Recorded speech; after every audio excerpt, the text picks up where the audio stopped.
আসসালামুআলাইকুম everyone, welcome to my channel. কেমন আছেন আপনারা সবাই? আশা করি আপনারা সবাই আল্লাহ তাআলার অশেষ রহমতে অনেক ভালো আছেন। আমরাও আলহামদুলিল্লাহ ভালো আছি। তো দেখতেই পাচ্ছেন আপনারা, আমি ইলিশ মাছ এখানে ইলিশ মাছে আঁশ ফেলাচ্ছি। হ্যাঁ, আজকে আমি আপনাদেরকে ইলিশ মাছ কেটে দেখাবো।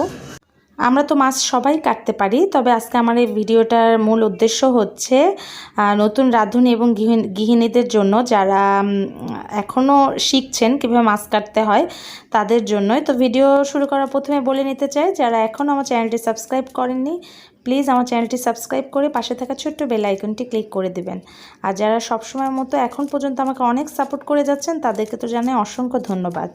তো আমি ফ্রিজ থেকে মাছটা বের করা ঠিক 15-20 মিনিট পর আমি কোনো পানিতে ভিজাইনি। যখন হালকা একটু নরম হবে তখন আমি এরকম একটা বড় বোলের ভেতরে পানি নিয়ে তার ভেতরে মাছটাকে দিয়ে এখন আঁশ ফেলছি।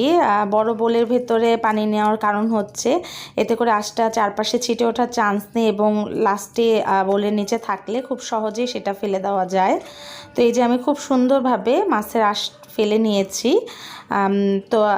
তো মাছ তো বটি দিয়েও কাটা যায়, তারপরে ছুরি দিয়ে কাটা যায়। তো আজকে আমি আপনাদেরকে বটি দিয়ে কেটে দেখাবো। তো চলুন এখন দেখে নিই। তো আমি এরকম বটি নিয়ে নিয়েছি এবং মাছটাকে নিয়ে নিয়েছি। তো প্রথমেই আমি মাছের সাইডে যে এরকম কাটা থাকে সেটাকে ফেলে নেব।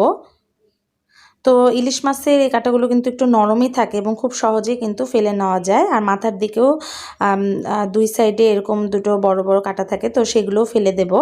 তো অনেকে আবার এটা ফেলে না, তার কারণ ভাজলে নরম হয়ে যায়। তো আমার কাছে ফেললেই ভালো লাগে।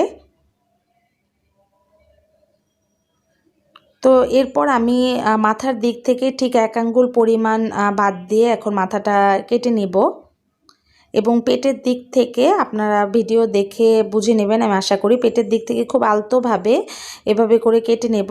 একদম পুরোটা কেটে নেওয়া যাবে না, তাহলে কিন্তু পেটের ভিতরে যে পিত্ত আছে সেটা ভেঙে যাওয়ার চান্স আছে এবং তখন মাছটা তিতা লাগবে।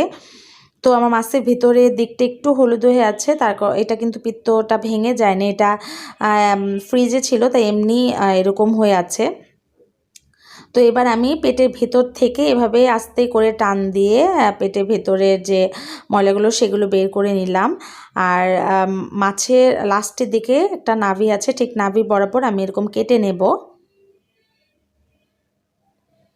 তো এরকম করে কেটে নেব। তো এরকম মাছটাকে কিন্তু একদম কোল মানে পেট আর পিঠ আলাদাও করা যায়, আবার একদম আস্তে আস্তে করে রাখা যায়। তো আমি একটু আস্তে করেই রাখবো, তার কারণ যেহেতু আমার মাছটা অনেক বড় না, মিডিয়াম সাইজের একটা মাছ।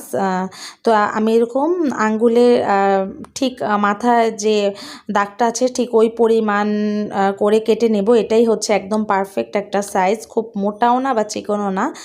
তো দেখুন এরকম মাছটা কিন্তু নরম হলে ভেঙে যাওয়ার চান্স ছিল যদি বেশিক্ষণ ভিজিয়ে রাখতাম। তো একটু শক্ত থাকার কারণে খুব সহজেই কিন্তু মাছটাকে কেটে নেওয়া যাচ্ছে। তো আমি সেমভাবে এখন সবগুলো পিস এরকম করে কেটে নেব। তো আপনারা কিন্তু সেম প্রসেসে ছুরি দিয়েও কাটতে পারেন। তো আমি আজকে বটি দিয়ে কেটে দেখালাম, যেহেতু আমরা বাঙালিরা বটি দিয়ে কাটতেই বেশি পছন্দ করি। তো এবার আমি লাস্টের দিকের একটু এখান থেকে পেট আর পিঠ আলাদা করে নেব, তার কারণ এটা আমি একটু তরকারি দিয়ে রান্না করব এই জন্য।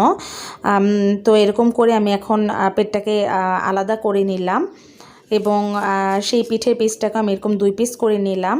3 পিস করলে অনেক পাতলা হয়ে যেত, তাই 2 পিস করে নিয়েছি। আর এটাকেও 2 পিস করে নিয়েছি এবং খুব সুন্দরভাবে এখন আমার পিসগুলো হয়ে গিয়েছে।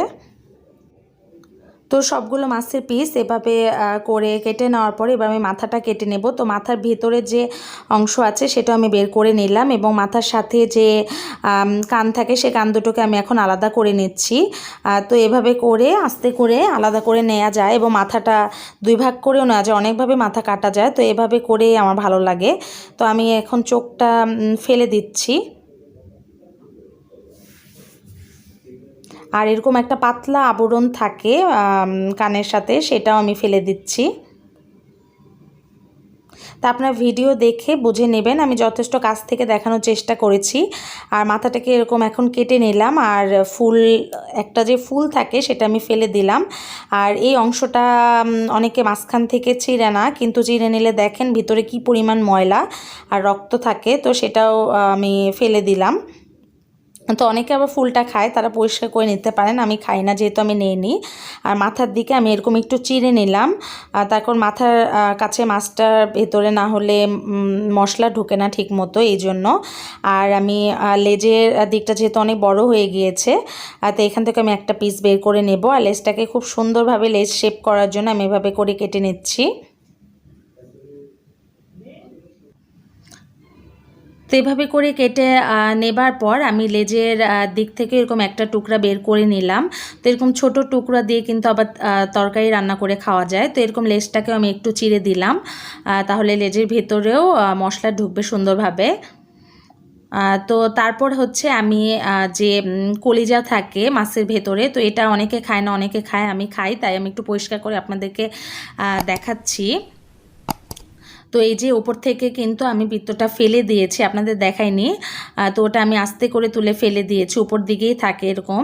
আর কলিজার সাথে এরকম একটা চিকন ময়লা থাকে, সেটাকেও ফেলে দিতে হবে, আস্তে করে টান দিলেই কিন্তু এরকম উঠে আসবে। তারপর হচ্ছে এই যে খুব সুন্দরভাবে এটা পরিষ্কার হয়ে গিয়েছে। আর হচ্ছে এরকম একটা গোল টাইপের থাকে, ওটাকে এরকম চিড়ে দিলে ভিতর থেকে ময়লাটা খুব সুন্দরভাবে পরিষ্কার করা যায়।